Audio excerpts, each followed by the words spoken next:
は、さおりです。いつも動画を見てくださりありがとうございます。前編を見てくれた方ありがとうございます。まだの方は概要欄にリンクを貼っておくので、ぜひそちらを先に見てもらえると、今回の話がもっとわかりやすくなると思います。今日は通勤バッグのレビュー後編というところで、ロンシャンを10年以上使った私が言えるちょっと惜しいポイント、公開ポイントみたいなところを話して、最後にロンシャンがどんな人に合うかについて紹介していきたいと思います。では、ロンシャンのちょっと後悔しているポイント1点目、かぶるです。ロンシャンのルプリアージュっていい意味でも悪い意味でもモデルチェンジがほとんどないんですよ。だから流行り廃りがなくて長く使えるんですけど、その分持ってる人がめちゃくちゃ多いです。電車の中で隣の人が同じバッグを持っているとか、会社のロッカーで同じバッグが並んでいるとか、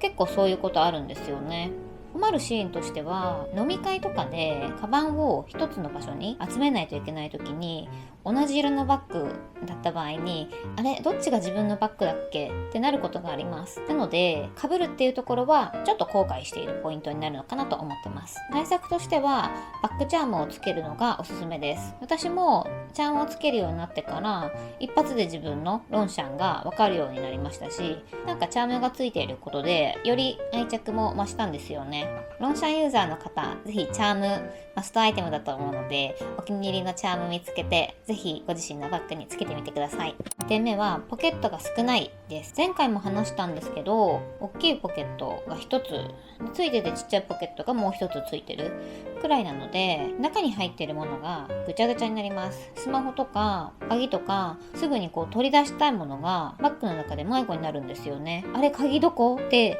バッグの中をガサガサやる時間が少し後悔しているポイントです。前編でお話ししたバックインバッグが対策としてはあるんですけど、正直本体にももう少しポケットがあったらなっていうのは10年以上ずっと思い続けているポイントです。公開ポイントの3つ目、サイズ選びをミスりやすいです。ロンシャンってホームページ見てもらうとわかるんですけど、 S サイズとか M サイズとか L サイズとかかなりサイズ展開が多いんですよね。で、お店で見るとこれぐらいなら入るかなって思って買ったりするんですけど、いざ実際に通勤バッグで使い始めてみると、あれパソコン入れるとちょっと小さかったなみたいなことがあるんです。私も最初 M サイズを買って通勤バッグとして使ってたんですけど、パソコンとか A4 の書類を持ち歩くと少しサイズが足りなくなってしまうことに気づきました。結局 L サイズに落ち着いて、今はパソコンと A4 サイズを持ち歩く人にはショルダーバッグ L サイズを圧倒的に勧めています。これからロンシャンを買う人へのアドバイスとしては、ご自身の持ち物でマストハブなものですね、そちらをピックアップしていただいて、全て入るかっていうのを友達で持っている人がいたら、友達のカバンの大きさを少し確認させてもらったりしてから実際に購入することをお勧めします。まとめとして、ロンシャンルプリアージュが通勤バッグにおすすめの人の特徴を3つお伝えしたいと思います。1点目、毎日使える軽い通勤バッグを探している人。前編でも話したんですけど、ロンシャンのショルダーバッグ L サイズって 300g ぐらいで、ペットボトルの半分ちょっとの重さなんですよね。毎日持つバッグだから、バッグ自体が軽いっていうのは本当にストレスが違います。私がずっとロンシャンを愛用している一番の理由はこの軽さだと思ってます。2つ目、天気を気にせずに通勤バッグを使いたい人。革バッグだと雨の日にすごく気を使うじゃないですか。ロンシャンはナイロンなので多少の雨は全然気にならないです。通勤って天気に関係なく毎日あるものなので、天候を選ばないバッグは本当に助かります。3点目、さりげなく上品にバッグを持ちたい人です。ブランドのロゴが入ったバッグが好きな方には物足りないかもしれないんですけど、通勤で使うバッグとして主張しすぎない方がコーデにも合わせやすいと私は思ってます。ロンシャンのルプリアージュってあの形でロンシャンってわかるぐらいのアイコンバッグだと思うんですけど、上品だけど目立ちすぎない、ロゴとかもさりげなく片押しになっていたりっていうところが上品で、お仕事バッグにも使える理由かなと思ってます。